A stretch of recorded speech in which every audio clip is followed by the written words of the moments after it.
যে কোনো কম্পিটিটিভ এক্সামের ইন্ডিয়ান পলিটি সেকশনে একটা টাইপের কোশ্চেন সবসময় থাকেই, যে সংবিধানের কোন ধারাতে কি বিষয় নিয়ে লেখা রয়েছে। এবং এই টপিকটা এমনই যে আমরা যতই পড়ি না কেন তাও ঠিকঠাক করে মুখস্থ হতে চায় না। তো সংবিধানের 395টা ধারার ভেতর 52 থেকে 151 পর্যন্ত এই 100টা ধারা সম্পর্কে খুব সহজেই কিভাবে মনে রাখা যায় সেটাই আজকের ভিডিওতে তোমাদের বলবো। এই ধারাগুলোতে কেন্দ্রের গঠন মানে স্ট্রাকচার অফ ইউনিয়নের বিষয়ে লেখা রয়েছে। প্রথমত এই 100টা ধারাকে বিভিন্ন ক্যাটাগরিতে ভাগ করা যায়। যেমন 52 থেকে 62 নম্বর ধারা পর্যন্ত রাষ্ট্রপতির ব্যাপারে লেখা, 63 থেকে 73 নম্বর ধারা পর্যন্ত উপরাষ্ট্রপতির ব্যাপারে লেখা, 74 থেকে 78 নম্বর ধারা পর্যন্ত কাউন্সিল অফ মিনিস্টারের সম্পর্কে লেখা, 79 থেকে 84 সংসদ বা পার্লামেন্ট সম্পর্কে লেখা, 85 থেকে 88 সংসদের অধিবেশন নিয়ে লেখা, 89 থেকে 92 রাজ্যসভার ব্যাপারে, 93 থেকে 98 পর্যন্ত লোকসভার ব্যাপারে, 99 থেকে 106 নম্বর পর্যন্ত এমপিদের ব্যাপারে লেখা, 107 থেকে 117 পর্যন্ত সংসদে ওঠা বিভিন্ন বিলের সম্পর্কে লেখা, 118 থেকে 122 বিভিন্ন প্রসিডিওর নিয়ে, 123 রাষ্ট্রপতির অর্ডিন্যান্স ক্ষমতা, 124 থেকে 147 সুপ্রিম কোর্ট আর 148 থেকে 151 ক্যাগের সম্পর্কে লেখা। তো এই বিভিন্ন ক্যাটাগরিতে ভাগ করা যায়। ক্যাটাগরিগুলো আর একবার বলি। 52 থেকে 62 প্রেসিডেন্ট, 52 থেকে 62 প্রেসিডেন্ট, 63 থেকে 73 ভাইস প্রেসিডেন্ট বা উপরাষ্ট্রপতি। এখানে আমরা সমস্ত ধারাগুলো লিখেছি এবং সেই ক্যাটাগরি ওয়াইজ আলাদা আলাদা কালার দিয়ে লিখেছি। এই যে 52 থেকে 62 পর্যন্ত প্রেসিডেন্ট, 63 থেকে 73 পর্যন্ত ভাইস প্রেসিডেন্ট। প্রেসিডেন্ট ভাইস প্রেসিডেন্টের পরই চলে আসে কাউন্সিল অফ মিনিস্টার্স, সেটা হলো 74 থেকে 78, 74 থেকে 78 পর্যন্ত কাউন্সিল অফ মিনিস্টার্স। তাহলে 52 থেকে 62 প্রেসিডেন্ট, 63 থেকে 73 ভাইস প্রেসিডেন্ট, 74 থেকে 78 council of ministers. Council of মিনিস্টারের পরেই আসে সংসদের ব্যাপারে। সংসদ হলো 79 থেকে 84, সংসদ 79 থেকে 84। এই যে সংসদ 79 থেকে 84, 85 থেকে 88 পর্যন্ত সংসদের অধিবেশন, 85 থেকে 88 অধিবেশন, 85 থেকে 88 অধিবেশন, 79 থেকে 84 পর্যন্ত সংসদ। তাহলে কি কি হলো ক্যাটাগরিগুলো আবার প্রথম থেকে একবার দেখি। 52 থেকে 62 পর্যন্ত প্রেসিডেন্ট, 63 থেকে 73 পর্যন্ত ভাইস প্রেসিডেন্ট। তাহলে প্রেসিডেন্ট, ভাইস প্রেসিডেন্ট, তারপরে আসে council of ministers, president, vice president, council of ministers, তারপরে সংসদ, সংসদের অধিবেশন। তাহলে কাউন্সিল অফ মিনিস্টার্স 74 থেকে 78, তারপর 79 থেকে 84, 79 থেকে 84, 85 থেকে 88, 79 থেকে 84, 85 থেকে 88, 79 থেকে 84 হলো সংসদের ব্যাপারে, আর 85 থেকে 88 হলো সংসদের অধিবেশনের ব্যাপারে। এরপরে রাজ্যসভা আর লোকসভার ব্যাপারে, রাজ্যসভা আর লোকসভার ব্যাপারে। রাজ্যসভাতে 4টে আর্টিকেল, লোকসভাতে 6টা আর্টিকেল। রাজ্যসভাতে 4টে, লোকসভাতে 6টা। 89 থেকে 93 পর্যন্ত রাজ্যসভা, 94 থেকে 98 পর্যন্ত লোকসভা, 94 থেকে 98 লোকসভা। তারপর 99 থেকে 106 পর্যন্ত এমপিদের ব্যাপারে। রাজ্যসভা, লোকসভা, তারপর MP, Rajya Sabha, Lok Sabha, MP. MP হলো 99 থেকে 106 নম্বর ধারা পর্যন্ত। এমপিদের কাজ হলো বিল তৈরি করা। তো সেই বিলের ব্যাপারে 107 থেকে 117 নম্বর ধারা, বিলের ব্যাপারে 107 থেকে 117। তাহলে পরপর কি কি আছে? রাষ্ট্রপতি, উপরাষ্ট্রপতি, তারপর কাউন্সিল অফ মিনিস্টার্স, সংসদ, সংসদের অধিবেশন, রাজ্যসভা, লোকসভা, এমপি, তারপর বিল। তারপর 118 থেকে 122 নম্বর পর্যন্ত সংসদের প্রসিডিওর, সংসদ ভবনের ভিতরে বিভিন্ন যে কক্ষ হয় তার প্রসিডিওরের ব্যাপারে 118 থেকে 122 নম্বর পর্যন্ত। 123 রাষ্ট্রপতির অর্ডিন্যান্স, 124 থেকে 147 সুপ্রিম কোর্ট, আর তারপরে লাস্টের 4টে হলো ক্যাগ, ক্যাগের ব্যাপারে 148 থেকে 151। তো এই হচ্ছে মোটামুটি ক্যাটাগরিগুলো। এরপর এর ভেতরে পার্টিকুলার ধারা ধরে আমরা এক এক করে পড়ব। এবার এর ভেতরে রাষ্ট্রপতি আর উপরাষ্ট্রপতিকে নিয়ে পরপর সমস্ত ধারাগুলোকে মনে রাখা একটু টাফ। ফলে এই রাষ্ট্রপতির পরপর ধারাগুলো মনে রাখা আর উপরাষ্ট্রপতির পরপর ধারাগুলো মনে রাখা নিয়ে একটা ট্রিক আমরা লিখেছি। এই ট্রিকটা একদম আমাদের নিজেদের তৈরি করা। তোমরা যদি নিজেদের মতন করে কোনো ট্রিক বানিয়ে মনে রাখতে পারো তাহলে হবে, বা এই ট্রিকটা মনে রাখলেও হবে, সেটা আমাদের প্রত্যেকের নিজেদের ব্যাপার। তো ট্রিকটা হলো যে রাষ্ট্রপতির ক্ষেত্রে পিপি কলেজে নির্বাচনের মেয়াদ আর নির্বাচনের যোগ্যতা শর্ত সাপেক্ষে বাদ দেয়া হলো 6 মাসের জন্য। কি বললাম, বাক্যটা মনে রাখতে হবে। পিপি কলেজে নির্বাচনের মেয়াদ আর নির্বাচনের যোগ্যতা শর্ত সাপেক্ষে বাদ দেয়া হলো 6 মাসের জন্য। এবার এখানেই আমি পরপর ধারাগুলো বলে দেবো। পিপি কলেজে পি মানে হলো প্রেসিডেন্ট, পি মানে হলো পাওয়ার, তাহলে প্রেসিডেন্ট আর প্রেসিডেন্টের ক্ষমতা, প্রেসিডেন্টের ব্যাপারে 52 নম্বরে, প্রেসিডেন্টের ক্ষমতার ব্যাপারে 53 নম্বরে, তাহলে পিপি দিয়ে প্রেসিডেন্ট আর প্রেসিডেন্টের পাওয়ার। পিপি কলেজে, কলেজ মানে হলো যে রাষ্ট্রপতির নির্বাচনের জন্য আমরা জানি যে একটা ইলেকটোরাল কলেজ গঠন করতে হয়, তো সেই ইলেকটোরাল কলেজের ব্যাপারেই আমরা লিখেছি এখানে কলেজে। নির্বাচন মানে রাষ্ট্রপতির নির্বাচন, নির্বাচন বলতে রাষ্ট্রপতির নির্বাচন। এই যে 55 নম্বর ধারাতে প্রেসিডেন্ট ইলেকশন, এখানে পরপর ধারাগুলো আছে, এখানে ওই পরপর নাম্বারগুলো দিয়ে লিখে রেখেছি। তো পিপি কলেজে নির্বাচনের মেয়াদ মানে হলো রাষ্ট্রপতি কতদিনের জন্য নিয়োগ হবে, তাহলে রাষ্ট্রপতি কতদিনের জন্য নিয়োগ থাকবে সেটাই হলো রাষ্ট্রপতির মেয়াদ বা টেনিওর, সেটা লেখা আছে 56 নম্বর ধারাতে। তাহলে পিপি কলেজে নির্বাচনের মেয়াদ, পি মানে প্রেসিডেন্ট, পি মানে পাওয়ার, কলেজ মানে হলো ইলেকটোরাল কলেজ, নির্বাচন মানে হলো রাষ্ট্রপতির নির্বাচন, মেয়াদ মানে রাষ্ট্রপতির মেয়াদ, রাষ্ট্রপতি তার পদে থাকার মেয়াদ, সেটা কত, সেটা 56 নম্বর। আর তারপরে লেখা যায় আর নির্বাচনের যোগ্যতা, আর নির্বাচনের যোগ্যতা মানে কি, যে আবারও নির্বাচন। 57তে লেখা আছে হলো রি ইলেকশন ক্যান্ডিডেট, মানে রাষ্ট্রপতি একজন একবার হলো, তারপর পরের বার তিনি কি আবার সেই রাষ্ট্রপতি নির্বাচনে দাঁড়াতে পারবে, সেই কথাটাই 57 নম্বর ধারাতে লেখা আছে। তার মানে একজন ক্যান্ডিডেট রি ইলেকশনে দাঁড়াতে পারবে কিনা সেই ব্যাপারে 57 নম্বর ধারাতে লেখা আছে। তার মানে আবার নির্বাচনের ব্যাপারে লেখা আছে, ওই জন্যই এখানে আর নির্বাচন লিখেছি। তাহলে 57 নম্বরে হলো নির্বাচন। আবার যোগ্যতা, যোগ্যতা মানে প্রেসিডেন্ট হওয়ার জন্য কি কি কোয়ালিফিকেশন থাকতে হবে সেই ব্যাপারে 58 নম্বর ধারাতে লেখা আছে। এই যে 58 নম্বরে কোয়ালিফিকেশন অফ প্রেসিডেন্ট, তাহলে প্রেসিডেন্টের যোগ্যতা। শর্ত মানে কন্ডিশন, প্রেসিডেন্ট হওয়ার জন্য কি কি জিনিস থাকতে হবে আর কি কি জিনিস থাকা যাবে না সেগুলোকেই বলা হয় শর্ত। এখানে একটা শব্দ লিখেছি সাপেক্ষে, সাপেক্ষে অনেকটা শপথের মতন শোনায়, সাপেক্ষে শপথের মতন শোনায়, ওই জন্য শপথটাকে আমরা সাপেক্ষে দিয়ে লিখেছি। শপথের কথা লেখা আছে হলো 60 নম্বর ধারাতে। তাহলে পিপি কলেজে নির্বাচনের মেয়াদ আর নির্বাচনের যোগ্যতা শর্ত সাপেক্ষে বাদ দেওয়া হলো। বাদ দেওয়া মানে হলো প্রেসিডেন্টকে তার পদ থেকে সরিয়ে দেওয়া, তার পদ থেকে সরিয়ে দেওয়া বা তাকে তার পদ থেকে বাদ দিয়ে দেওয়া মানেই হলো যে রাষ্ট্রপতির ইমপিচমেন্ট। তো রাষ্ট্রপতির ইমপিচমেন্টের ব্যাপারে 61 নম্বর ধারাতে লেখা আছে। আর রাষ্ট্রপতির সিট যদি কখনো ফাঁকা হয়ে যায় তাহলে সেটাকে 6 মাসের মধ্যে ফিল আপ করে নিতে হবে, সেই কথা লেখা আছে 62 নম্বর ধারাতে, ওই জন্য লিখেছি 6 মাসের জন্য। তাহলে 6 মাস দিয়ে বুঝবো যে 6 মাসের মধ্যে আবার রাষ্ট্রপতি নির্বাচন করিয়ে ফেলতে হবে। তো এই হলো যে আমাদের রাষ্ট্রপতির ক্ষেত্রে ট্রিকটা। কি কি, পিপি কলেজে ইলেকশনের মেয়াদ আর ইলেকশনের যোগ্যতা শর্ত সাপেক্ষে বাদ দেওয়া হলো 6 মাসের জন্য। পি মানে প্রেসিডেন্ট, পি মানে পাওয়ার 53 নম্বরে, সব হচ্ছে পরপর। কলেজ 54 নম্বরে, তাহলে 54 নম্বর হচ্ছে ইলেকটোরাল কলেজ। নির্বাচন, রাষ্ট্রপতির নির্বাচন 55 নম্বরে, মেয়াদ 56 নম্বরে, পরপর। পিপি কলেজে ইলেকশনের মেয়াদ আর ইলেকশনের যোগ্যতা শর্ত সাপেক্ষে বাদ দেওয়া হলো 6 মাসের জন্য। তো এইভাবে আমি 52 থেকে 62 নম্বর ধারা পর্যন্ত ইজিলি মনে রাখতে পারবো। এরপর যদি উপরাষ্ট্রপতিরটা দেখি, উপরাষ্ট্রপতির ক্ষেত্রে আমরা ট্রিক হিসেবে লিখেছি যে উপরাষ্ট্রপতির চেয়ার ফাঁকা হলে, উপরাষ্ট্রপতির চেয়ার ফাঁকা হলে নির্বাচনের যোগ্যতা শর্ত ও মেয়াদ বাদ দিয়ে দ্রুত শপথ নেওয়া হবে ফাঁকা সুপ্রিম কোর্টে। কি বললাম, উপরাষ্ট্রপতির চেয়ার ফাঁকা হলে নির্বাচনের যোগ্যতা শর্ত ও মেয়াদ বাদ দিয়ে দ্রুত শপথ নেওয়া হবে ফাঁকা সুপ্রিম কোর্টে।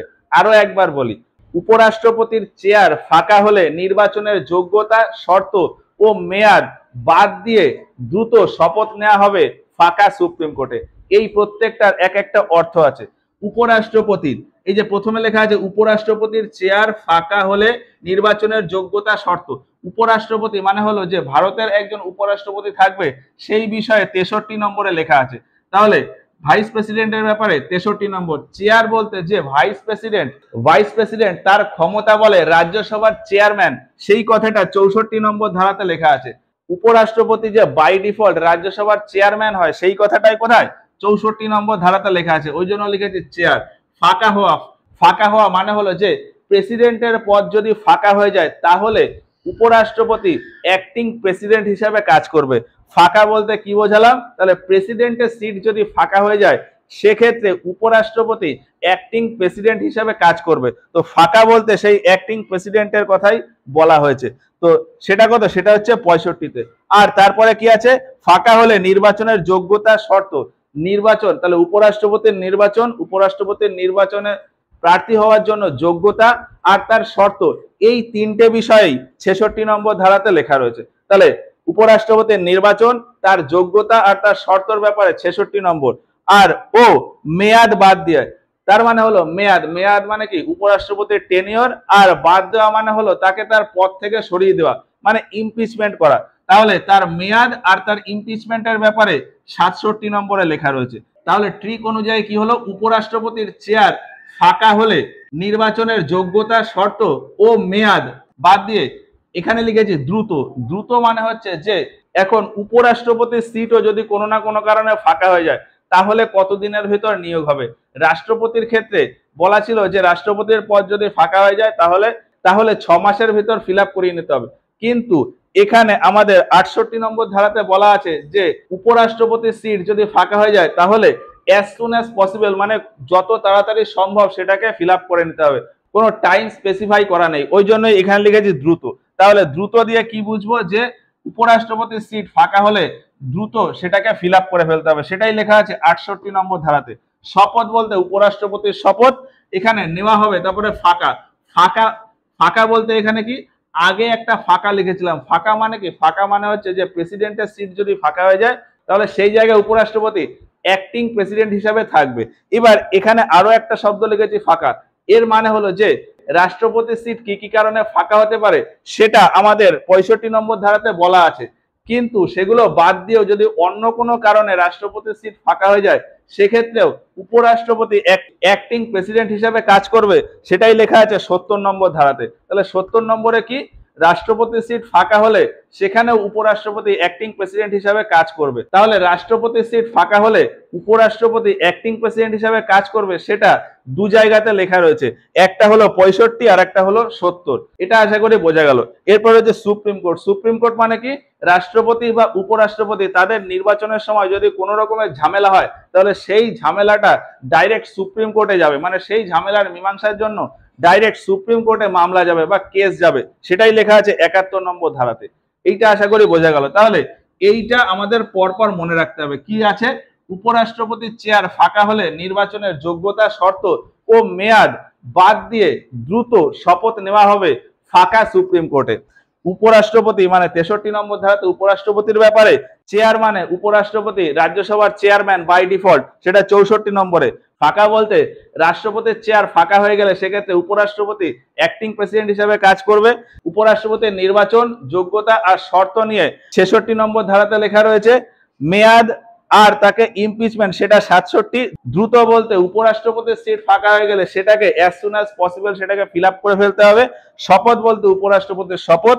ফাঁকা বলতে আবারও যদি অন্য কোনো কারণে প্রেসিডেন্টের সিট ফাঁকা হয়ে যায় সেক্ষেত্রে ভাইস প্রেসিডেন্ট অ্যাক্টিং প্রেসিডেন্ট হিসাবে কাজ করবে। আর 71 হলো প্রেসিডেন্ট বা ভাইস প্রেসিডেন্টের ইলেকশনের সময় যদি কোনো ঝামেলা হয় সেটা সুপ্রিম কোর্ট মেটাবে। এইটা হলো আমাদের 63 থেকে 71 নম্বর পর্যন্ত। তাহলে 63 থেকে 71 পর্যন্ত এই ট্রিক দিয়ে আমরা মনে রাখতে পারি, 52 থেকে 62 পর্যন্ত এই ট্রিক দিয়ে মনে রাখতে পারি। আর দুটো আর্টিকেল আছে যেটা আমাদেরকে বাই ডিফল্ট এমনি মনে রাখতে হবে, সেটা হলো 72 আর 73। 72 হলো রাষ্ট্রপতির ক্ষমা করার ক্ষমতা, রাষ্ট্রপতি ফাঁসির সাজা মকুব করে দিতে পারে, কারোর সাজাকে কমিয়ে কম টাইমের জন্য করে দিতে পারে, কারোর সাজার ধরন পাল্টে দিতে পারে, এইরকম ক্ষমতার ব্যাপারে সংবিধানের 72 নম্বর ধারাতে লেখা রয়েছে। 73 নম্বরে লেখা রয়েছে যে রাষ্ট্রপতি চাইলে এক্সিকিউটিভ পাওয়ারকে বাড়াতে পারে, মানে ভারতের ভেতরে যদি কাজ করার জন্য এক্সট্রা করে লোক নিয়োগ করতে হয় বা নতুন কোনো ডিপার্টমেন্ট খুলতে হয় সেই সমস্ত ব্যাপারে প্রেসিডেন্ট সেখানে নিজে স্টেপ নিতে পারে, সেই ক্ষমতার কথা 73 নম্বরে লেখা আছে। তাহলে 72 আর 73 রাষ্ট্রপতির দুটো এক্সট্রা ক্ষমতার কথা বলা আছে। 72 ক্ষমা করার ক্ষমতা আর 73 হলো যে এক্সিকিউটিভ পাওয়ার রাষ্ট্রপতি বাড়াতে পারে সেই ক্ষমতা। তো এই হলো 52 থেকে 73 পর্যন্ত। তাহলে 52 থেকে 62 পর্যন্ত রাষ্ট্রপতির ব্যাপারে এই লাইন দিয়ে মনে রাখতে পারি, আর 63 থেকে 71 পর্যন্ত এই লাইন দিয়ে মনে রাখতে পারি। 72 আর 73 আমাদেরকে এমনি মনে রাখতে হবে। 72 আর 73 রাষ্ট্রপতির এক্সট্রা ক্ষমতার ব্যাপারে। তো 52 থেকে 73 পর্যন্ত আশা করি বোঝা গেল। এরপরে এক এক করে পরে আসি। পরে আছে 74 থেকে 78, 74 থেকে 78 পর্যন্ত কাউন্সিল অফ মিনিস্টারের ব্যাপারে, 74 থেকে 78 পর্যন্ত কাউন্সিল অফ মিনিস্টারের ব্যাপারে। 74-এ লেখা আছে যে রাষ্ট্রপতির কাজে, পুরো দেশের কাজ তো করবে রাষ্ট্রপতি, কিন্তু রাষ্ট্রপতির ওই কাজে সাহায্য করার জন্য একজন মন্ত্রী পরিষদ থাকবে, মানে একটা কাউন্সিল অফ মিনিস্টার্স থাকবে, এবং সেই কাউন্সিল অফ মিনিস্টার্স বা মন্ত্রী পরিষদের হেড হবে হলো প্রধানমন্ত্রী। এই কথাই 74 নম্বর ধারাতে লেখা রয়েছে। তো 74 নম্বর ধারাতে কি কাউন্সিল অফ মিনিস্টারের ব্যাপারে লেখা রয়েছে। কাউন্সিল অফ মিনিস্টার কি করে? দেশের কাজ করে রাষ্ট্রপতি, রাষ্ট্রপতিকে তার কাজে সাহায্য করার জন্য থাকেই হলো কাউন্সিল অফ মিনিস্টার। এবার কাউন্সিল অফ মিনিস্টার্স এর ভেতরে অনেক মিনিস্টার থাকে, তো কোন কোন মিনিস্টার থাকবে, কোন মিনিস্টারের কি কাজ হবে, সেটা নিয়ে আমাদের 75 নম্বরে লেখা রয়েছে। আদার মিনিস্টারের কথা 75 নম্বরে, কাউন্সিল অফ মিনিস্টারের কথা 74 আর আদার মিনিস্টারের কথা 75। এছাড়া এছাড়া সংবিধানের ভেতরে আরো একটা গুরুত্বপূর্ণ পোস্ট থাকে, সেটা হলো অ্যাটর্নি জেনারেল। অ্যাটর্নি জেনারেলের কথা লেখা রয়েছে 76 নম্বরে। তো অ্যাটর্নি জেনারেল বা এজি তিনি কি করে? তিনি হচ্ছে সরকারের আইনি সহায়ক বা সরকারের পার্সোনাল উকিল বলা যায়। অ্যাটর্নি জেনারেলকে সরকারের পার্সোনাল উকিল বলা যায়। অ্যাটর্নি জেনারেলের ব্যাপারে লেখা রয়েছে 76 নম্বরে। তারপর 77 নম্বরে লেখা রয়েছে যে দেশের সমস্ত কাজ হবে রাষ্ট্রপতির নামে, মানে ইন্টারন্যাশনাল কোনো কাজ হোক, ভারতের ভিতরে কোনো একটা বড় কাজ হোক, তো সেই সমস্ত কাজ হবে রাষ্ট্রপতির নামে, সেটাই লেখা রয়েছে 77 নম্বরে। 78 নম্বরে লেখা রয়েছে যে দেশের কোথায় কি হচ্ছে কি না হচ্ছে, মানে দেশের সমস্ত খবর প্রধানমন্ত্রীর কর্তব্য হলো রাষ্ট্রপতিকে দেওয়া। তার মানে প্রধানমন্ত্রীর কর্তব্য রাষ্ট্রপতিকে দেশের ব্যাপারে সমস্ত কিছু ইনফর্ম করা, সেই কথাটাই আমাদের 78 নম্বরে লেখা রয়েছে। 74 থেকে 78 পর্যন্ত কাউন্সিল অফ মিনিস্টারের সম্পর্কে, মানে মন্ত্রী পরিষদ সম্পর্কে লেখা। কি কি লেখা? এখানে 5টা আর্টিকেল আছে। কি কি? 74-এ কাউন্সিল অফ মিনিস্টার, 75-এ আদার্স মিনিস্টার, 74-এ কাউন্সিল অফ মিনিস্টার, 75-এ আদার মিনিস্টার, 76-এ হলো অ্যাটর্নি জেনারেল, 77-এ দেশের সব কাজ রাষ্ট্রপতির নামে হবে, এবং 78-এ হলো যে প্রধানমন্ত্রীর কর্তব্য রাষ্ট্রপতিকে সমস্ত খবর দেওয়া। এই 5টা হচ্ছে 74 থেকে 78 পর্যন্ত। এরপর 79 থেকে 84 পর্যন্ত সংসদের ব্যাপারে লেখা রয়েছে। 79-তে লেখা রয়েছে সংসদের ব্যাপারে, সংসদ কি, সংসদের কোথায় কি আছে, সংসদে কারা থাকবে, এইসব ব্যাপারে লেখা রয়েছে হলো 79 নম্বর ধারায়। তাহলে 79 নম্বরে কি? সংসদ বা পার্লামেন্টের চর্চা। 79-তে সংসদ বা পার্লামেন্টের চর্চা। এবার সংসদে 3টে অঙ্গ হয়, একটা হলো রাজ্যসভা, লোকসভা আর হলো রাষ্ট্রপতি।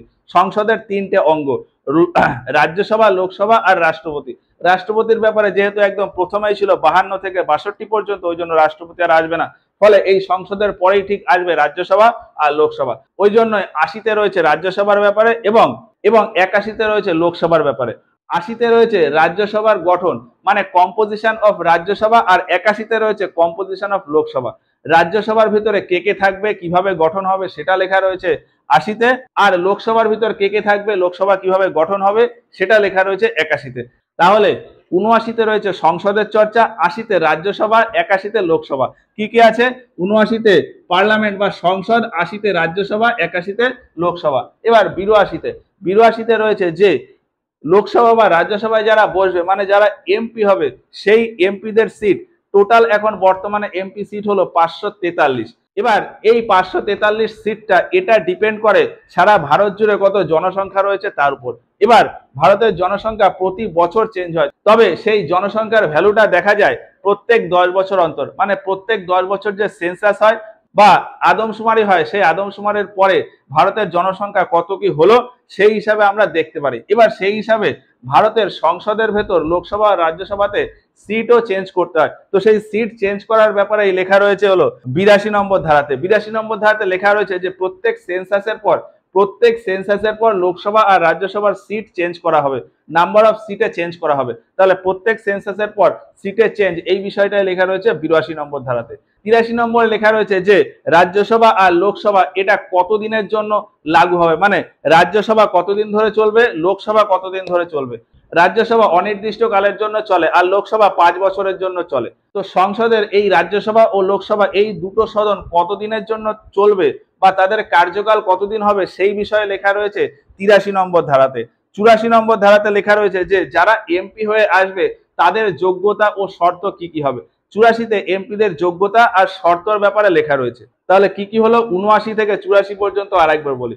৭৯-তে রয়েছে সংসদ, সংসদের ভেতরে দুটো সদন, রাজ্যসভা আর লোকসভা। রাজ্যসভার ব্যাপারে ৮০ নম্বর ধারাতে, লোকসভার ব্যাপারে ৮১ নম্বর ধারাতে। এবার এই রাজ্যসভা আর লোকসভাতে যে এমপিরা রয়েছে সেই এমপিদের সিট চেঞ্জ করতে হবে প্রত্যেক সেন্সাসের পর, সেটা লেখা রয়েছে ৮২-তে। ৮৩-তে লেখা রয়েছে যে রাজ্যসভা আর লোকসভা এটা কতদিনের জন্য চালু থাকবে, মানে তাদের কার্যকাল, সেটা হলো ৮৩-তে। আর ৮৪-তে লেখা রয়েছে যে যারা এমপি হবে তাদের কি কি যোগ্যতা ও শর্ত থাকতে হবে, তাদের এমপি হওয়ার জন্য কি যোগ্যতা সেই ব্যাপারে লেখা রয়েছে ৮৪-তে। এবার এই যে এতগুলো ধারা তো বললাম, এই প্রত্যেকটা ধারা সম্পর্কে ডিটেলসে ভিডিও বানানো রয়েছে আমাদের চ্যানেলে, ওই ভিডিওগুলোকে তোমরা একটু চেক করতে পারো। এই সমস্ত ধারা সম্পর্কে ডিটেলসে ভিডিও বানানো রয়েছে। তাহলে ৮৪ পর্যন্ত হলো। এবার আছে ৮৫ থেকে ৮৮ পর্যন্ত। ৮৫ থেকে ৮৮ পর্যন্ত হচ্ছে সংসদের অধিবেশনের ব্যাপারে লেখা। ৮৫-তে কি লেখা রয়েছে? ৮৫-তে লেখা রয়েছে যে সংসদে বছরে ৩টে অধিবেশন হবে, আর এই অধিবেশন কখন হবে, কেমন কি বক্তব্য রাখবে, কার কি কাজ, এই সব ব্যাপারে লেখা রয়েছে ৮৫ নম্বর ধারাতে। মানে সংসদের অধিবেশনের ব্যাপারে লেখা রয়েছে সংবিধানের ৮৫ নম্বর ধারাতে। ৮৬ নম্বরে লেখা আছে যে এই সমস্ত অধিবেশন, প্রত্যেক অধিবেশন ডাকবে হলো রাষ্ট্রপতি। প্রত্যেকবার বছরে আমাদের ৩টে অধিবেশন হয়, এই ৩টে অধিবেশন ডাকবে মানে যে দেশের সমস্ত এমপিরা ওই টাইমে দিল্লিতে এসে বিভিন্ন কাজকর্ম করবে। সারা দেশ জুড়ে এমপিরা থাকেন, তাদেরকে দিল্লিতে ডেকে কাজ করানোর যে প্রসিডিওর সেটাকেই বলা হয় অধিবেশন। তো সেই অধিবেশনের জন্য ডাক দেবে বা অধিবেশনের পরে তাদেরকে আবার ফেরত পাঠিয়ে দেবে, সেই কাজটা করবে রাষ্ট্রপতি। সেই কথাটাই লেখা আছে ৮৬ নম্বরে। তাহলে ৮৬-তে কি লেখা আছে? রাষ্ট্রপতির অধিবেশন ডাকা, মানে রাষ্ট্রপতি অধিবেশন ডাকবে, এই কথাটা লেখা আছে ৮৬-তে। সংসদে বছরে ৩টে অধিবেশন হবে, মানে ওই অধিবেশনের ব্যাপারে লেখা রয়েছে ৮৫-তে, আর অধিবেশন যে ডাকবে রাষ্ট্রপতি সেটা ৮৬-তে। আর রাষ্ট্রপতি কিছু কিছু সময় স্পেশাল অধিবেশন ডাকে, সেটা কখন? যেমন প্রত্যেক বছরের ফার্স্ট যখন অধিবেশন শুরু হয় সেটা রাষ্ট্রপতির স্পেশাল অধিবেশন। মানে স্পেশাল অধিবেশন বলতে ওই অধিবেশনে রাষ্ট্রপতি নিজের মতন করে একটা বক্তব্য রাখেন, ওটাকেই বলা হয় রাষ্ট্রপতির স্পেশাল অধিবেশন বা অধিবেশনের স্পেশাল বক্তব্য। তো সেটা প্রত্যেক বছর শুরুতে হয়। আর নতুন যখন লোকসভা গঠন হয় তখনও ফার্স্ট যে বৈঠক, তখন রাষ্ট্রপতি একটা স্পেশাল ভাষণ দেয়। তো রাষ্ট্রপতির ওই স্পেশাল ভাষণ বা স্পেশাল অধিবেশনের কথাই সংবিধানের ৮৭ নম্বর ধারাতে লেখা রয়েছে। তাহলে ৮৫-তে কি অধিবেশনের ব্যাপারে, ৮৬-তে রাষ্ট্রপতির অধিবেশন ডাকা, আর ৮৭-তে হলো রাষ্ট্রপতির বিশেষ অধিবেশন ডাকা, রাষ্ট্রপতির স্পেশাল একটা অধিবেশন ডাকা, এইটার কথা বলা আছে। ৮৮-তে কি বলা আছে? সংসদের ভেতরে মন্ত্রী আর অ্যাটর্নি জেনারেল তারা কোথায় বসবে এবং তাদের কি কাজ। এমপিদের বিভিন্ন রকম কাজ থাকে, কিন্তু যারা মন্ত্রী হন তাদের কিছু স্পেশাল কাজ থাকে। তো ওই মন্ত্রীদের ওই স্পেশাল কাজগুলো কি কি হবে, তারা কোথায় বসে সেই সমস্ত কাজ করবে, এই ব্যাপারে সংবিধানের ৮৮ নম্বর ধারাতে লেখা রয়েছে। তাহলে ৮৮-তে কি? মন্ত্রী ও মন্ত্রীর সাথে সাথে অ্যাটর্নি জেনারেল, মন্ত্রী আর অ্যাটর্নি জেনারেল তাদের স্পেশাল কি কি কাজ থাকবে আর তারা কোথায় বসে সেই সমস্ত কাজ করবে সেটা লেখা রয়েছে ৮৮-তে। তাহলে ৮৫ থেকে ৮৮-তে কি কি? ৮৫-তে রয়েছে অধিবেশনের ব্যাপারে, সংসদের ৩টে অধিবেশন সেই ব্যাপারে লেখা রয়েছে ৮৫-তে। রাষ্ট্রপতি অধিবেশন ডাকবে সেটা ৮৬-তে, রাষ্ট্রপতি স্পেশাল অধিবেশন বা বিশেষ অধিবেশন ডাকবে সেটা ৮৭-তে, আর ৮৮-তে হলো মন্ত্রী আর অ্যাটর্নি জেনারেল কোথায় কোথায় বসবে আর তাদের কি কাজ সেটা। এরপর ৮৯ থেকে ৯৩, ৮৯ থেকে ৯৩ পর্যন্ত রাজ্যসভার ব্যাপারে ডিটেলসে কিছু লেখা রয়েছে। ৯৩ থেকে ৯৮ পর্যন্ত লোকসভার ব্যাপারে স্পেশাল কিছু বা ডিটেলসে কিছু লেখা রয়েছে। তো কি কি লেখা রয়েছে এক এক করে বলি। ৮৯-তে লেখা রয়েছে যে রাজ্যসভার চেয়ারম্যান ও ডেপুটি চেয়ারম্যান এদের ব্যাপারে, মানে এরা কিভাবে কি নিয়োগ হবে, এদের কি কাজ, মানে চেয়ারম্যানের কি কাজ, ডেপুটি চেয়ারম্যানের কি কাজ, এই সমস্ত ব্যাপারে লেখা রয়েছে ৮৯ নম্বর ধারাতে। ৯০-তে লেখা রয়েছে যে ডেপুটি চেয়ারম্যানের পোস্ট যদি ফাঁকা হয়ে যায়, চেয়ারম্যান নয় ডেপুটি চেয়ারম্যান। ৯০-তে কি লেখা রয়েছে? ডেপুটি চেয়ারম্যানের পোস্ট যদি ফাঁকা হয়ে যায় তাহলে সেই সিটে কে বসবে বা কিভাবে সেটা ফিল আপ করা হবে সেই ব্যাপারে লেখা রয়েছে ৯০ নম্বর ধারাতে। কি লেখা রয়েছে? যে ডেপুটি চেয়ারম্যানের সিট যদি ফাঁকা হয়ে যায় তাহলে সেক্ষেত্রে কে বসবে বা কিভাবে সেই সিটটা পূরণ হবে, কতদিনের ভিতর সেই সিটটা পূরণ হবে, সেটা হচ্ছে ৯০-তে। তাহলে ৮৯-তে কি? চেয়ারম্যান আর ডেপুটি চেয়ারম্যানের ব্যাপারে লেখা। ৯০-তে ডেপুটি চেয়ারম্যানের সিট যদি ফাঁকা হয়ে যায় তাহলে ওই সিটে কে বসবে। আচ্ছা, তাহলে চেয়ারম্যানের ব্যাপারে লেখা হলো না কেন? রাজ্যসভার চেয়ারম্যান কে হয়? রাজ্যসভার চেয়ারম্যান হয় বাই ডিফল্ট উপরাষ্ট্রপতি। উপরাষ্ট্রপতি হয় রাজ্যসভার চেয়ারম্যান। এবার উপরাষ্ট্রপতির বিষয়ে যখন এইখানে আলাদা করে ধারাগুলো দেওয়া রয়েছে ৬৩ থেকে ৭৩ নম্বর ধারা পর্যন্ত, ওই জন্য এই ৮৯ থেকে ৯২ এর ভেতর চেয়ারম্যানের ভ্যালু তত দেওয়া হয়নি, মানে চেয়ারম্যানের সম্পর্কে আর লেখা হয়নি, তখন সেখানে শুধু ডেপুটি চেয়ারম্যানের ব্যাপারেই লেখা রয়েছে। তাহলে 89তে কি চেয়ারম্যান আর ডেপুটি চেয়ারম্যানের ব্যাপারে একটুখানি উল্লেখ রয়েছে। 90তে ডেপুটি চেয়ারম্যানের পোস্ট ফাঁকা হয়ে গেলে সেখানে কে বসবে বা কতদিন পরে বসবে এই ব্যাপারে লেখা রয়েছে। 91তে কি 91 আর 92তে 91তে হলো ডেপুটি চেয়ারম্যানের ক্ষমতা, আর 92তে হলো ডেপুটি চেয়ারম্যান অপসারণ কিভাবে করা যাবে সেইটা লেখা রয়েছে। 91তে ডেপুটি চেয়ারম্যানের কি কি ক্ষমতা, ডেপুটি চেয়ারম্যান রাজ্যসভার ডেপুটি চেয়ারম্যানের কি কি ক্ষমতা সেটা হলো 91তে, আর 92তে ডেপুটি চেয়ারম্যানকে তার পদ থেকে কিভাবে সরিয়ে দেওয়া যাবে বা অপসারণ করা হবে সেটা লেখা রয়েছে। তাহলে 89 থেকে 92 পর্যন্ত রাজ্যসভার ব্যাপারে বিভিন্ন জিনিস লেখা রয়েছে। কি কি লেখা রয়েছে? 89তে রাজ্যসভার চেয়ারম্যান আর ডেপুটি চেয়ারম্যানের ব্যাপারে, 90তে ডেপুটি চেয়ারম্যানের পোস্ট যদি ফাঁকা হয়ে যায় সেক্ষেত্রে তখন কি করা হবে সেটা লেখা রয়েছে। 91তে ডেপুটি চেয়ারম্যানের ক্ষমতা, আর 92তে ডেপুটি চেয়ারম্যানের অপসারণ কিভাবে হবে সেটা লেখা রয়েছে। 89 থেকে 92 পর্যন্ত ঠিক যেভাবে লেখা রয়েছে, 93 থেকে 96 পর্যন্ত ঠিক একই রকম ভাবে লেখা রয়েছে, তবে সেটা লোকসভার ব্যাপারে। লোকসভার ব্যাপারে কি লেখা রয়েছে? 93তে লেখা রয়েছে যে লোকসভার স্পিকার আর ডেপুটি স্পিকারের ব্যাপারে।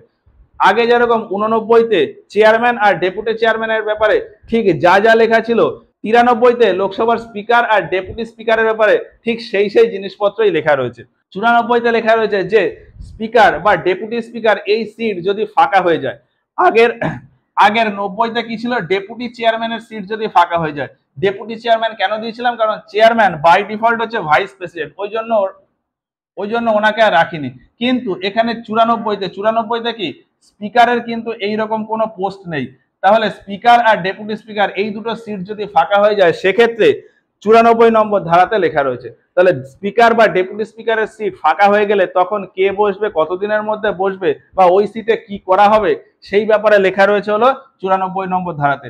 93তে লোকসভার স্পিকার আর ডেপুটি স্পিকারের ব্যাপারে, 94তে স্পিকার আর ডেপুটি স্পিকারের সিট ফাঁকা হয়ে গেলে তখন কি হবে সেই ব্যাপারে লেখা রয়েছে।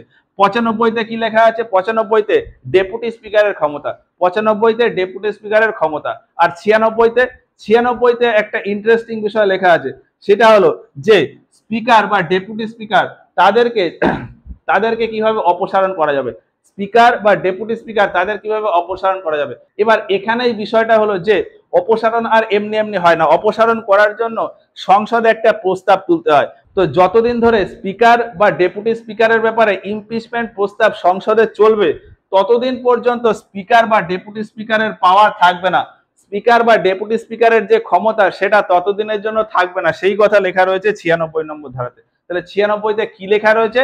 স্পিকার আর ডেপুটি স্পিকারকে কিভাবে অপসারণ করা যাবে সেটা তো লেখা রয়েছে, তার পাশাপাশি তাদের অপসারণ প্রস্তাব যখন সংসদে চলবে তখন এই স্পিকার বা ডেপুটি স্পিকারের ক্ষমতা তখন থাকবে না, মানে স্পিকার আর ডেপুটি স্পিকার কিন্তু তাদের চেয়ারে থাকবে না, সেই কথাটাই লেখা রয়েছে 96তে।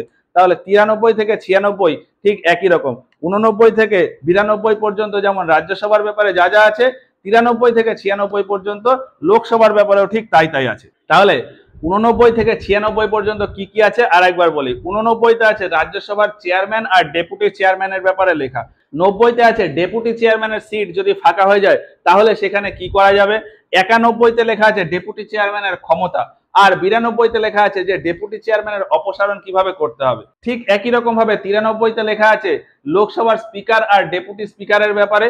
94তে লেখা আছে স্পিকার বা ডেপুটি স্পিকারের সিট যদি ফাঁকা হয়ে যায় তখন কি করা হবে। 95তে ডেপুটি স্পিকারের ক্ষমতা, আর 96তে হলো যে স্পিকার আর ডেপুটি স্পিকারের অপসারণ কিভাবে হবে, এবং যখন অপসারণ প্রস্তাব চলবে তখন স্পিকার বা ডেপুটি স্পিকার তাদের চেয়ারে থাকবে না, মানে তাদের ক্ষমতা প্রয়োগ করতে পারবে না, এই কথাটাই লেখা আছে 96 নম্বর ধারাতে।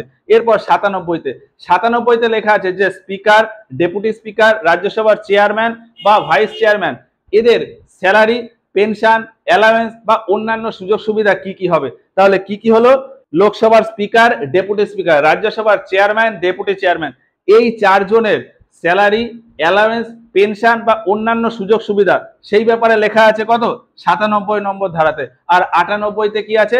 98তে আছে জেনারেল সেক্রেটারিয়েট, মানে সেক্রেটারিয়েট অফ ইন্ডিয়া বা ভারতের মহাসচিবের ব্যাপারে লেখা আছে, ভারতের মহাসচিবের ব্যাপারে 98 নম্বর ধারাতে। তাহলে 97 আর 98 কি?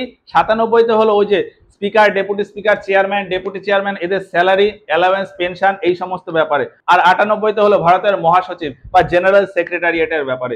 99তে কি আছে? 99তে আছে এই যে যত এমপিরা, লোকসভা বা রাজ্যসভার যে এমপিরা যারা যারা মেম্বার হয় তাদের শপথ নেওয়ার ব্যাপারে, তাদের শপথের কথা লেখা আছে 99তে। তার 99তে কি আছে? এমপিদের শপথের ব্যাপারে।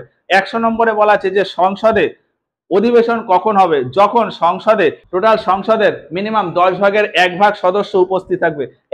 10 ভাগের 1 ভাগ এটাকেই বলা হয় কোরাম কন্ডিশন। তাহলে সংসদে অ্যাটেন্ডেন্সের ক্ষেত্রে যদি কোরাম কন্ডিশন ফিল আপ হয় তবেই সংসদের অধিবেশন চলবে, সেই কথাটাই লেখা আছে 100 নম্বর ধারাতে। তাহলে 100 নম্বরে কি আছে? কোরামের কথা। 100 নম্বরে সংসদে কোরামের কথা বলা আছে। এরপরে 101, 101, 102, 103 এগুলো সবই এমপিদের ব্যাপারে লেখা। 101-এ লেখা আছে যে এমপিদের সিট যদি ফাঁকা হয়ে যায়, রাষ্ট্রপতি, উপরাষ্ট্রপতি, speaker, deputy speaker, chairman, deputy chairman এদের সিট যদি ফাঁকা হয়ে যায় তাহলে তো কি হবে? সেটা তো এর আগের বিভিন্ন ধারাতে ছিল।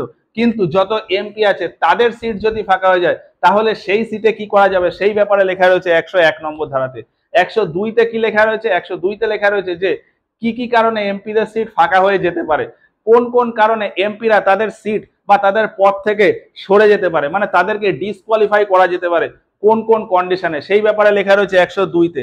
103-এ লেখা রয়েছে যে যে এমপিরা যে ডিসকোয়ালিফাই হয়ে যাবে, মানে এমপিদের যে অযোগ্যতা প্রমাণ হবে সেই কোশ্চেনটা কে করবে, মানে এমপিদের ডিসকোয়ালিফিকেশনের ব্যাপারে যে কোশ্চেন উঠবে সেই কোশ্চেনের ব্যাপারে লেখা রয়েছে 103 নম্বর ধারাতে। তাহলে 101-এ কি? এমপিদের সিট ফাঁকা হয়ে যাওয়া। 102-এ কি? এমপিরা ডিসকোয়ালিফাই হয়ে যাওয়া। আর 103-এ কি? এমপিরা ডিসকোয়ালিফাই হওয়ার জন্য কি কি প্রশ্ন উঠছে সেই সমস্ত প্রশ্নের ব্যাপারে 103 নম্বরে। 104-এ কি? 104-এ হচ্ছে এমপিদের পেনাল্টির ব্যাপারে। পেনাল্টি কখন হবে? এমপি লোকসভা নির্বাচনে জেতার পর শপথ নেবে, তারপরেই কোনো একজন ব্যক্তিকে এমপি বলে ধরা হবে।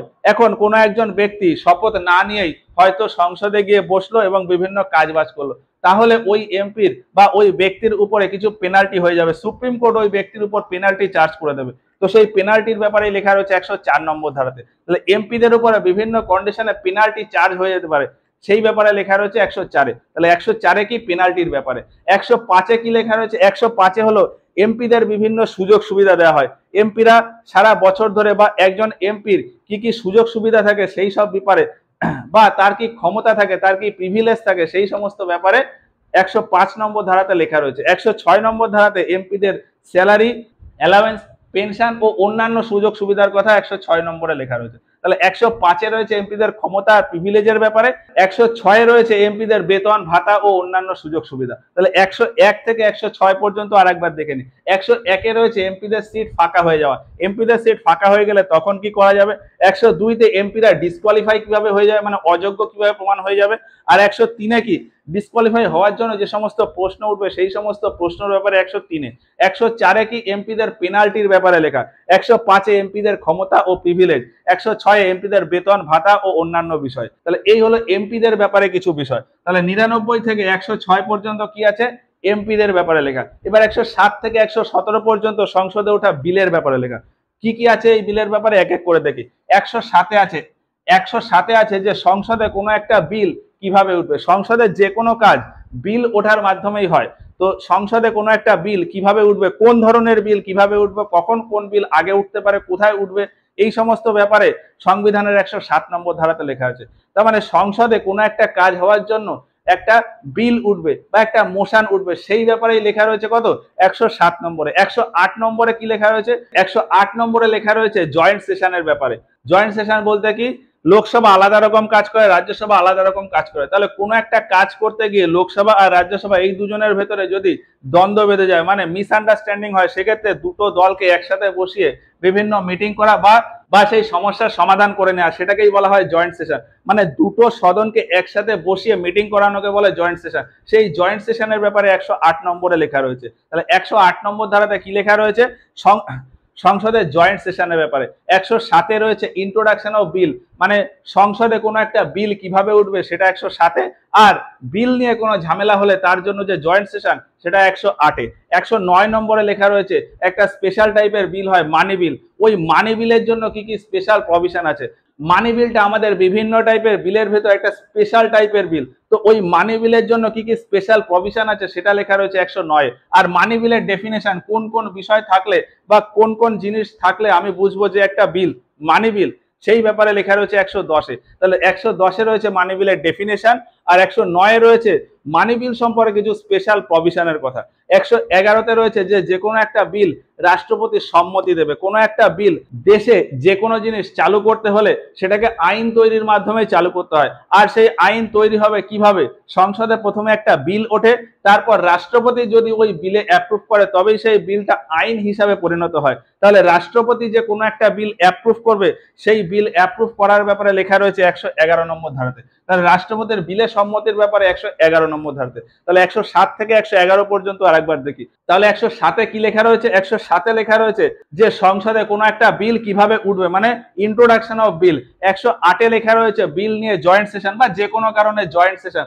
109-এ মানি বিল সম্পর্কে স্পেশাল প্রভিশন। 110-এ মানি বিলের ডেফিনেশন। আর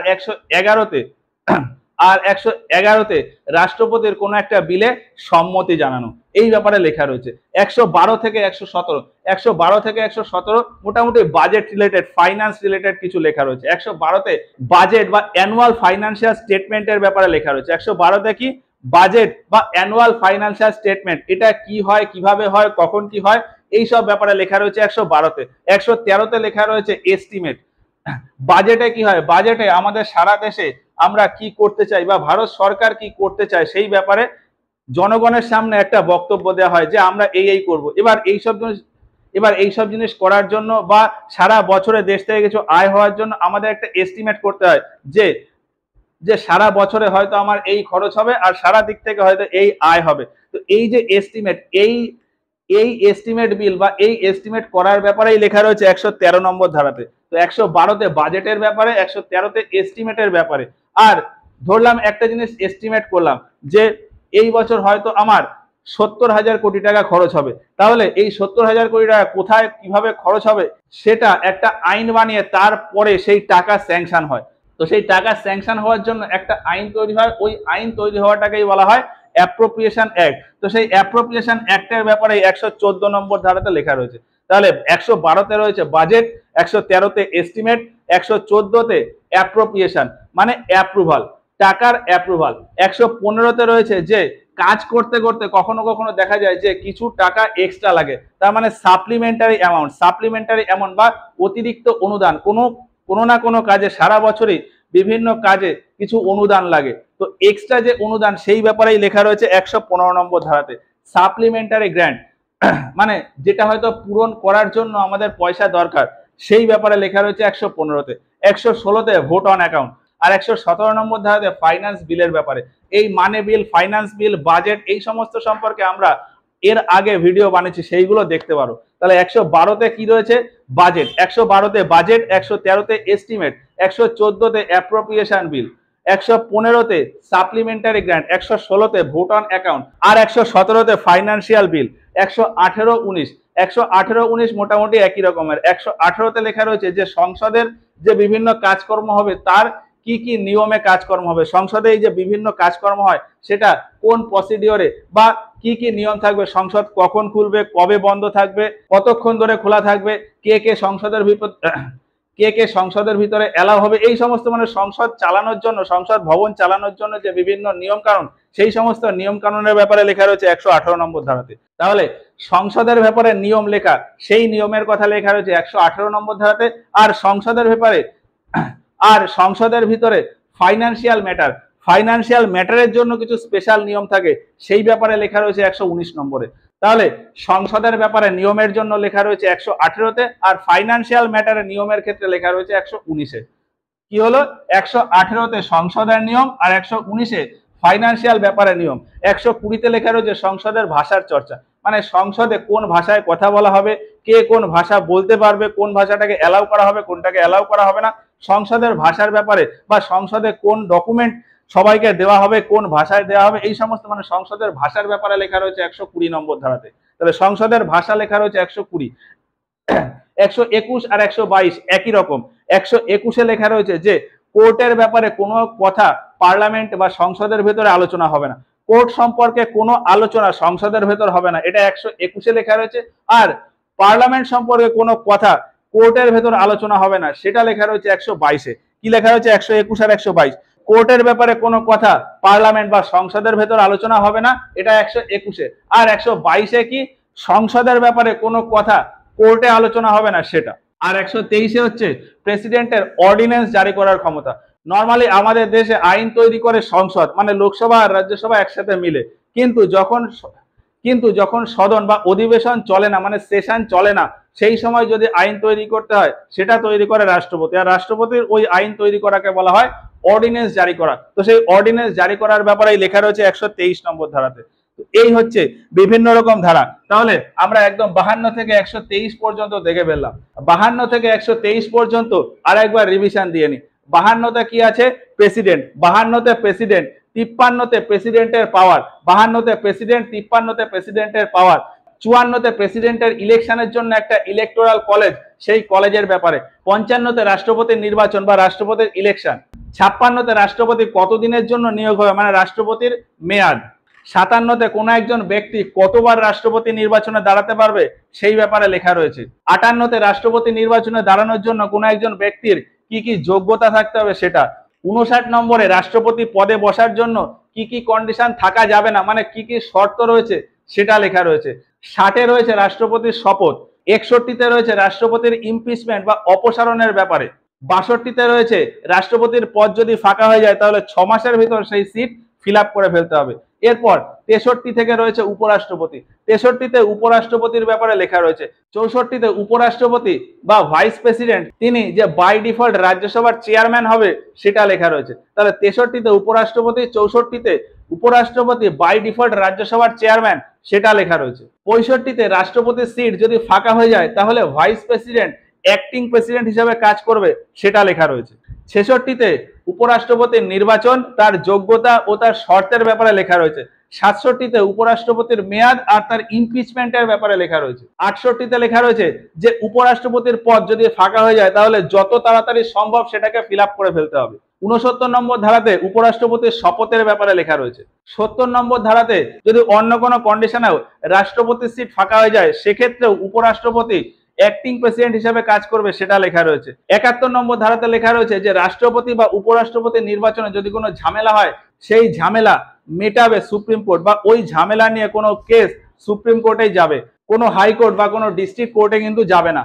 এটা লেখা রয়েছে 71 নম্বর ধারাতে। 72 আর 73-এ রাষ্ট্রপতির দুটো এক্সট্রা ক্ষমতার কথা। 72-এ লেখা রয়েছে যে রাষ্ট্রপতির ক্ষমা করার ক্ষমতা, মানে রাষ্ট্রপতি যে কোনো কারোর সাজাকে যেমন খুশি কমিয়ে দিতে পারেন বা তাকে পুরোপুরি মুক্ত করে দিতে পারেন, সেটা লেখা রয়েছে 72-এ। আর 73-এ লেখা রয়েছে রাষ্ট্রপতি দেশের এক্সিকিউটিভ পাওয়ারটাকে বাড়াতে পারেন, দেশের এক্সিকিউটিভ পাওয়ার বাড়ানোর ক্ষমতা রয়েছে রাষ্ট্রপতির, সেটা লেখা রয়েছে 73-এ।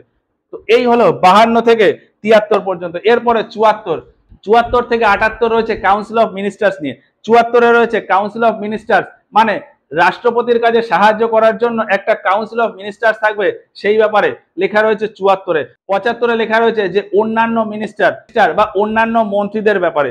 তাহলে 74-এ কি, রাষ্ট্রপতির কাজে সাহায্য করার জন্য একটা কাউন্সিল অফ মিনিস্টার বা মন্ত্রী পরিষদ থাকবে, আর সেই মন্ত্রী পরিষদের হেড হবে প্রধানমন্ত্রী। আর 75-এ লেখা রয়েছে যে অন্যান্য মন্ত্রী, কি কি মন্ত্রী, কতজন মন্ত্রী থাকবে সেটা। 76-এ লেখা রয়েছে অ্যাটর্নি জেনারেল সম্পর্কে। 76-এ অ্যাটর্নি জেনারেল। 77-এ লেখা রয়েছে যে দেশের সমস্ত কাজ হবে রাষ্ট্রপতির নামে। 78-এ প্রধানমন্ত্রীর কর্তব্য দেশের সমস্ত খবর প্রেসিডেন্টকে দেওয়া, সেটা লেখা রয়েছে। 79 থেকে 84 পর্যন্ত সংসদের ব্যাপারে লেখা রয়েছে। 79-তে রয়েছে সংসদ বা পার্লামেন্টের ব্যাপারে চর্চা। 80-তে রাজ্যসভার কম্পোজিশন, মানে রাজ্যসভার গঠন। 81-তে লোকসভার কম্পোজিশন বা লোকসভার গঠন। এক কথায় রাজ্যসভা আর লোকসভার ব্যাপারে লেখা। 82-তে লেখা রয়েছে যে প্রত্যেক সেন্সাস, মানে প্রত্যেক আদমশুমারির পর লোকসভা আর রাজ্যসভার সিটকে চেঞ্জ করতে হবে। 83-তে লোকসভা আর রাজ্যসভার যে কার্যকাল সেই ব্যাপারে লেখা রয়েছে। 84-তে লেখা রয়েছে যে এমপিদের যোগ্যতা ও শর্ত কি হবে, কোনো একজন ব্যক্তি এমপি পদে নির্বাচন লড়তে গেলে তার কি কি যোগ্যতা ও শর্ত থাকতে হবে সেই ব্যাপারে লেখা রয়েছে 84 নম্বর ধারাতে। 85 থেকে 88 পর্যন্ত সংসদের অধিবেশনের ব্যাপারে লেখা। 85-তে লেখা রয়েছে যে সংসদে কটা অধিবেশন হবে, কখন কখন অধিবেশন হবে, কিভাবে কি হবে সেই ব্যাপারে, মানে সংসদের অধিবেশনের ব্যাপারে 85-তে। 86-তে রয়েছে যে সেই সমস্ত অধিবেশন ডাকবে রাষ্ট্রপতি, তাহলে রাষ্ট্রপতির অধিবেশন ডাকার ব্যাপারে লেখা রয়েছে 86-তে। 87-তে লেখা রয়েছে যে রাষ্ট্রপতির স্পেশাল অধিবেশনের ব্যাপারে, রাষ্ট্রপতি কখনো কখনো স্পেশাল অধিবেশন ডাকে, সেই ব্যাপারে লেখা রয়েছে 87-তে। 88-তে লেখা রয়েছে যে মন্ত্রী ও অ্যাটর্নি জেনারেল, মন্ত্রী সমস্ত এমপিদের ভেতরে মন্ত্রী আর অ্যাটর্নি জেনারেল কোথায় বসবে, তাদের কি কাজ কি কর্তব্য, সেই সমস্ত ব্যাপারে লেখা রয়েছে 88-তে। 89 থেকে 92 পর্যন্ত রাজ্যসভার ব্যাপারে ডিটেলসে, আবার 93 থেকে 98 পর্যন্ত লোকসভার ব্যাপারে ডিটেলসে। কি লেখা রয়েছে? 89-তে লেখা রয়েছে যে রাজ্যসভার চেয়ারম্যান আর ভাইস চেয়ারম্যানের ব্যাপারে, তাদের কি কাজ ক্ষমতা, এই সমস্ত ব্যাপারে। 90-তে লেখা রয়েছে যে ডেপুটি চেয়ারম্যানের সিট ফাঁকা হয়ে গেলে সেই সিটে কে বসবে, কতদিনের ভেতর বসবে, কিভাবে হবে, সেই ব্যাপারে। 91-তে লেখা রয়েছে যে ডেপুটি চেয়ারম্যানের কি ক্ষমতা থাকবে, ডেপুটি চেয়ারম্যানের ক্ষমতা 91-তে। 92-তে ডেপুটি চেয়ারম্যানকে কিভাবে অপসারণ মানে তার পদ থেকে সরিয়ে দেওয়া যাবে, সেই ব্যাপারে। 93-তেও ঠিক তাই, লোকসভার ব্যাপারে। 93-তে আছে লোকসভার স্পিকার আর ডেপুটি স্পিকারের ব্যাপারে বিভিন্ন কথা। 94-তে আছে স্পিকার বা ডেপুটি স্পিকারের সিট যদি ফাঁকা হয়ে যায় সেক্ষেত্রে তখন কি করা যাবে। 95-তে রয়েছে ডেপুটি স্পিকারের ক্ষমতা, 95-তে ডেপুটি স্পিকারের ক্ষমতা, আর 96-তে স্পিকার বা ডেপুটি স্পিকারকে কিভাবে অপসারণ করা যাবে, এবং স্পিকার বা ডেপুটি স্পিকারের যখন অপসারণ প্রস্তাব সংসদে চলবে তখন স্পিকার বা ডেপুটি স্পিকারের ক্ষমতা থাকবে না, মানে তারা তাদের চেয়ারে বসতে পারবে না, সেই কথা লেখা রয়েছে 96-তে। 97-তে লেখা রয়েছে স্পিকার বা ডেপুটি বা চেয়ারম্যান বা ডেপুটি চেয়ারম্যান এদের স্যালারি, অ্যালাওয়েন্স, পেনশন ও অন্যান্য বিভিন্ন সুবিধার কথা। 98-তে সেক্রেটারিয়েট বা মহাসচিবের ব্যাপারে লেখা রয়েছে। 99-তে লেখা রয়েছে যে এমপিরা কখন শপথ নেবে, এমপিরা কাদের কাছ থেকে শপথ নেবে, এমপিদের সম্পর্কে শপথের ব্যাপারে লেখা রয়েছে 99-তে। এমপিদের শপথ 99। 100-তে কোরাম কন্ডিশন, সংসদের ভেতরে কোরাম কন্ডিশনের ব্যাপারে লেখা রয়েছে 100 নম্বর ধারাতে। 101-এ রয়েছে এমপিদের সিট যদি ফাঁকা হয়ে যায় তখন সেখানে কি করা যাবে। 102-তে এমপিরা কিভাবে ডিসকোয়ালিফাই হয়ে যাবে। 103-এ এমপিরা ডিসকোয়ালিফাই হলে তখন যে কোশ্চেন উঠবে সেই সমস্ত কোশ্চেনের ব্যাপারে 103-এ। 104-এ রয়েছে এমপিদের পেনাল্টির ব্যাপারে, এমপিদের উপর কোন সময় পেনাল্টি লেগে যেতে পারে সেই ব্যাপারে লেখা রয়েছে 104 নম্বর ধারাতে। 105-এ রয়েছে এমপিদের ক্ষমতা ও প্রিভিলেজের ব্যাপারে। 106-এ এমপিদের বেতন ভাতা ও অন্যান্য সুবিধার ব্যাপারে। 107 থেকে 117 বিল। 107-এ রয়েছে ইন্ট্রোডাকশন অফ বিল। 108-এ রয়েছে বিল নিয়ে জয়েন্ট সেশন বা অন্য কোনো কারণে জয়েন্ট সেশন। 109-এ রয়েছে মানি বিলের জন্য কিছু স্পেশাল প্রভিশন, সেই ব্যাপারে। 110-এ মানি বিলের ডেফিনেশন।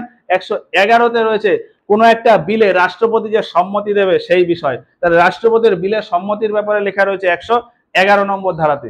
112-তে রয়েছে বাজেটের ব্যাপারে। 112-তে বাজেট। 113-তে এস্টিমেট বা এস্টিমেট বিল। 114-তে রয়েছে অ্যাপ্রোপ্রিয়েশন বিল। 115-তে রয়েছে সাপ্লিমেন্টারি গ্র্যান্ট মানে এক্সেসিভ গ্র্যান্ট। 116-তে রয়েছে ভোট অন অ্যাকাউন্ট। 117-তে ফাইন্যান্স বিল নিয়ে। 118-তে রয়েছে সংসদের নিয়ম তৈরি করবে সংসদ, মানে সংসদের নিয়মের ব্যাপারে লেখা রয়েছে 118-তে। আর সংসদের ভিতর ফাইন্যান্সিয়াল ম্যাটারে কিছু স্পেশাল নিয়ম, সেই ব্যাপারে লেখা রয়েছে 119-এ। 120-তে সংসদের ভাষা নিয়ে লেখা রয়েছে। তারপর 121 আর 122 একই রকম। 121-এ রয়েছে কোর্টের কোনো ব্যাপারে পার্লামেন্ট বা সংসদ হস্তক্ষেপ করবে না, মানে কোনো রকম আলোচনা হবে না। আর 122-এ রয়েছে যে সংসদের ব্যাপারে কোনো আলোচনা কোর্টের ভেতর হবে না। 123-এ রয়েছে প্রেসিডেন্টের অর্ডিন্যান্স ক্ষমতার কথা। 123-এ প্রেসিডেন্টের অর্ডিন্যান্স মানে রাষ্ট্রপতির অর্ডিন্যান্স ক্ষমতার কথা। এরপর 124 থেকে 147 পর্যন্ত রয়েছে সুপ্রিম কোর্টের ব্যাপারে। এবার এই 124 থেকে 147 আমাদের এখানে লেখা নেই, আমি পরপর বলছি, সেটা তোমরা নোট করে নিতে পারো। 124-এ রয়েছে সুপ্রিম কোর্টের গঠনের ব্যাপারে।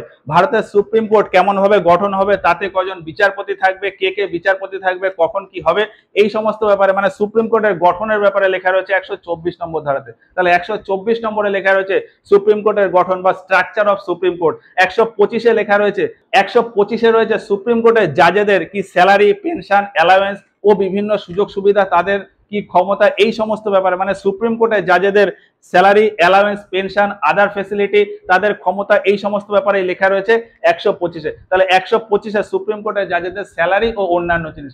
124-এ সুপ্রিম কোর্টের গঠন। 125-এ সুপ্রিম কোর্টের জাজেদের স্যালারি, অ্যালাওয়েন্স ও অন্যান্য ব্যাপারে।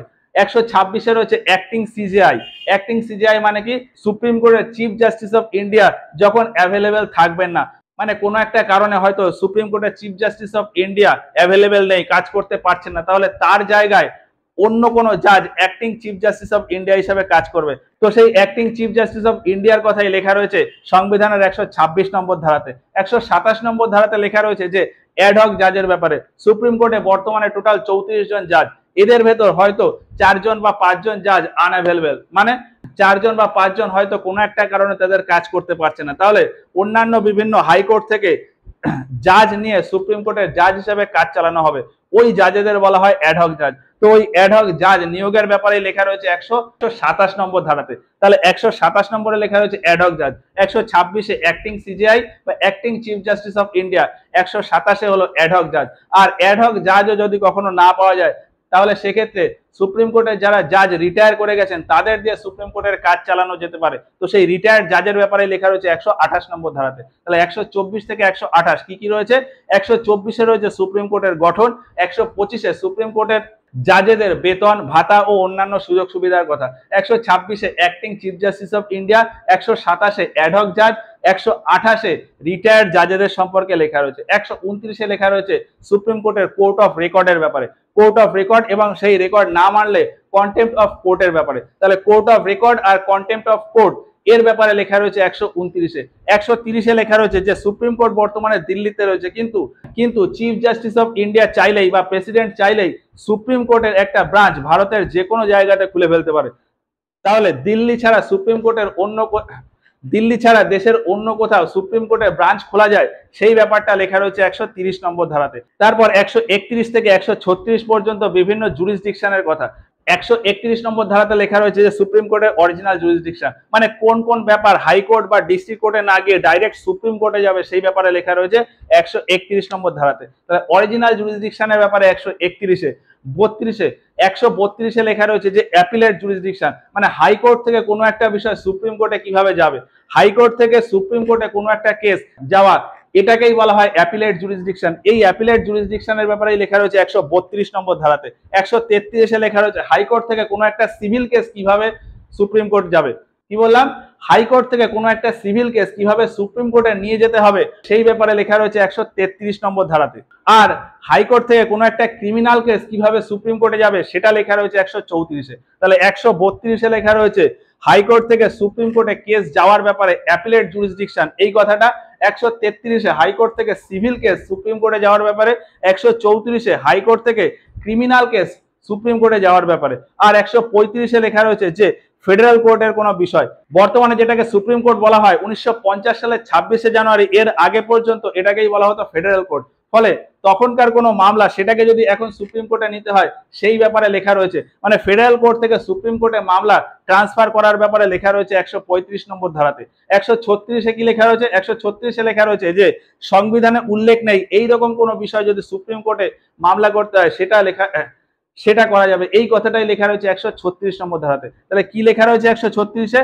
সুপ্রিম কোর্টে কোনো বিষয় সংবিধানে কোনো বিষয় উল্লেখ নেই সেই বিষয়টা সুপ্রিম কোর্টে মামলা করা যাবে, সেটাই লেখা রয়েছে 136-এ। 137-এ লেখা রয়েছে জুডিশিয়াল রিভিউ ব্যাপারে। সুপ্রিম কোর্ট তার পুরনো কোনো কেসকে বা অন্য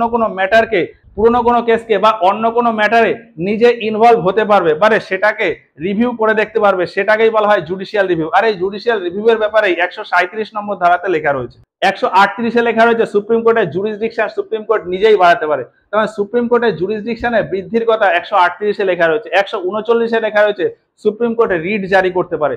নর্মালি সুপ্রিম কোর্ট 32 নম্বর ধারার ভিত্তিতে আমাদের রিট জারি করে। আমাদের ভারতীয় নাগরিক হিসাবে কিছু ফান্ডামেন্টাল রাইট রয়েছে, তো সেই ফান্ডামেন্টাল রাইটে যদি কখনো দেখি যে ক্ষুণ্ণ হচ্ছে বা ফান্ডামেন্টাল রাইটে এফেক্ট করছে সেক্ষেত্রে আমরা সুপ্রিম কোর্টে অ্যাপিল করতে পারি এবং সেক্ষেত্রে সুপ্রিম কোর্ট রিট জারি করে। এখন এই ফান্ডামেন্টাল রাইট ছাড়া অন্য কোনো বিষয়ে যদি রিট জারি করতে হয় সেক্ষেত্রে সেই রিট জারি করার ক্ষমতা রয়েছে সংবিধানের 139 নম্বর ধারার ভিত্তিতে। তাহলে সুপ্রিম কোর্টের ফান্ডামেন্টাল রাইট ছাড়া অন্য কোনো বিষয়ে রিট জারি করার ক্ষমতা সংবিধানের 139 নম্বর ধারার ভিত্তিতে। 140-এ লেখা রয়েছে সুপ্রিম কোর্টের অ্যানসিলিয়ারি পাওয়ার। সুপ্রিম কোর্টের অন্যান্য অনেক পাওয়ার আছে, তারপরেও কিছু বাড়তি পাওয়ার সুপ্রিম কোর্টের থাকে, সেই অ্যানসিলিয়ারি পাওয়ারের কথাই 140 নম্বর ধারাতে লেখা রয়েছে। 141-এ লেখা রয়েছে যে সুপ্রিম কোর্টের জারি করা সমস্ত নিয়ম বা সমস্ত আইন সেই অনুযায়ী সমস্ত হাইকোর্ট ডিস্ট্রিক্ট সমস্ত হাইকোর্ট ও ডিস্ট্রিক্ট কোর্টকে মেনে চলতে হবে। মানে সুপ্রিম কোর্ট যে রকমের আইন ও নিয়ম কানুন তৈরি করবে, হাইকোর্ট বা ডিস্ট্রিক্ট কোর্ট সেই নিয়ম মতোই কাজ করবে, সেটা লেখা রয়েছে 141-এ। 142-এ লেখা রয়েছে যে সুপ্রিম কোর্ট কোনো একটা বিষয়ে কমপ্লিট জাস্টিস দেওয়ার জন্য যেমন খুশি অর্ডার জারি করতে পারে। কোনো একটা বিষয়ে কমপ্লিট জাস্টিস দেওয়ার জন্য সুপ্রিম কোর্ট যেমন খুশি অর্ডার জারি করতে পারে, সেটাই লেখা রয়েছে 142 নম্বর ধারাতে। 143-এ লেখা রয়েছে প্রেসিডেন্টের অ্যাডভাইজারি জুরিসডিকশনের ব্যাপারে। মানে প্রেসিডেন্ট চাইলে সুপ্রিম কোর্টের কোনো বিচারপতির সাথে বা চিফ জাস্টিস অফ ইন্ডিয়ার সাথে বা অন্য কোনো বিচারপতিদের সাথে অ্যাডভাইস দিতে পারেন, মানে তাদের সাথে কথা বলে পরামর্শ নিতে পারেন, সেই কথাটাই লেখা রয়েছে 143-এ। তাহলে 143-এ কি প্রেসিডেন্টের অ্যাডভাইজারি জুরিসডিকশন, মানে কোনো একটা বিষয়ে প্রেসিডেন্ট সুপ্রিম কোর্টের কাছ থেকে অ্যাডভাইস নেবে, এই বিষয়টাই লেখা রয়েছে 143 নম্বর ধারাতে। 144-এ লেখা রয়েছে যে সমস্ত সিভিল ও জুডিশিয়াল অথরিটি, মানে ভারতের ভেতরে যত সিভিল অথরিটি আর জুডিশিয়াল অথরিটি আছে, তাদের কাজ সব সময় সুপ্রিম কোর্টের নামেই হবে। মানে তাদের কাজের উদ্দেশ্য থাকবে সুপ্রিম কোর্টের কাজকে সাহায্য করা। ভারতের ভেতর সমস্ত সিভিল ও জুডিশিয়াল অথরিটি তারা সুপ্রিম কোর্টের হয়ে কাজ করবে, মানে সুপ্রিম কোর্টের কাজকে সাহায্য করার জন্যই তাদের কাজ করবে, এই কথাটাই লেখা রয়েছে 144 নম্বর ধারাতে। 145 নম্বরে লেখা রয়েছে যে সুপ্রিম কোর্ট চালানোর জন্য যে সমস্ত নিয়ম কানুন, সুপ্রিম কোর্ট চালানোর জন্য যে সমস্ত নিয়ম কানুন, সেই সমস্ত নিয়ম কানুন তৈরি করতে পারবে সুপ্রিম কোর্ট নিজেই। সুপ্রিম কোর্ট চালানোর জন্য যে নিয়ম কানুন আছে, যেমন সংসদ চালানোর জন্য নিয়ম কানুনের ব্যাপারে 118 নম্বরে লেখা রয়েছে, ঠিক সেই রকম সুপ্রিম কোর্ট চালানোর জন্য যে সমস্ত নিয়ম কানুন, সেটা সুপ্রিম কোর্টে ঠিক করবে। এবং কি কি নিয়ম কানুন আছে সেই সব ব্যাপারে লেখা রয়েছে 145 নম্বর ধারাতে। 146-এ কি লেখা রয়েছে? 146-এ লেখা রয়েছে যে সুপ্রিম কোর্টের ভেতরে যত কর্মচারী অফিসার ও সুপ্রিম কোর্টের যে খরচ, সুপ্রিম কোর্ট চালানোর জন্য যে সমস্ত খরচ, তার ভেতরে যারা কর্মচারী অফিসাররা রয়েছেন, তাদের যে বেতন ভাতা ও অন্যান্য সুযোগ সুবিধা, এই সব কিছুতে যে খরচ হবে, সেই সমস্ত খরচ বহন করা হবে ভারতের কনসলিডেটেড ফান্ড থেকে। আর এই সমস্ত খরচ হবে চার্জ এক্সপেন্ডিচার।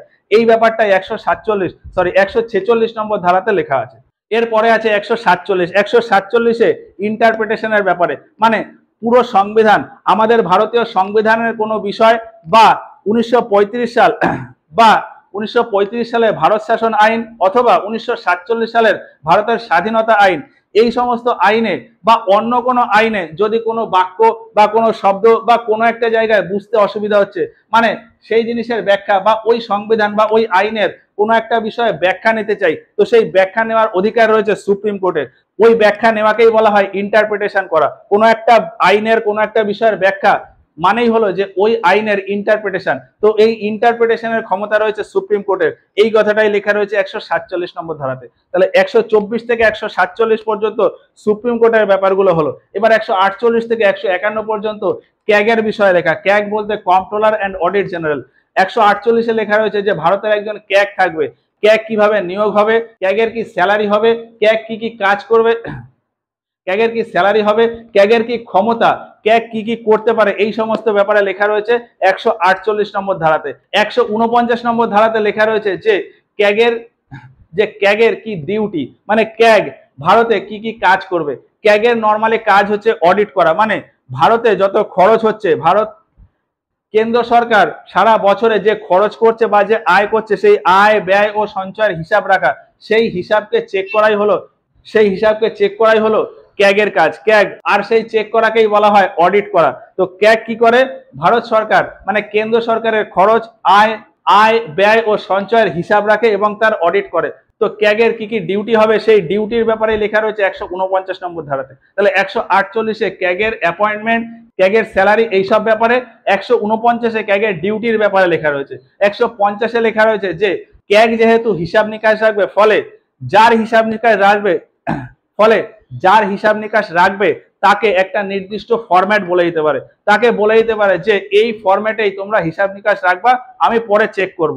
তো ক্যাগ যে একটা নির্দিষ্ট ফর্মে হিসাব নিকাশ রাখার কথা বলতে পারে, সেটা লেখা রয়েছে 150 নম্বর ধারাতে। আর 151 নম্বর ধারাতে লেখা রয়েছে ক্যাগের অডিট রিপোর্টের ব্যাপারে। ক্যাগ সারা দেশে বিভিন্ন জিনিসের অডিট করে ফাইনাল যে রিপোর্ট তৈরি করে, সেই রিপোর্টটাকেই বলা হয় অডিট রিপোর্ট। এবার এই অডিট রিপোর্টটা ক্যাগ প্রেসিডেন্টের কাছে জমা দেয়।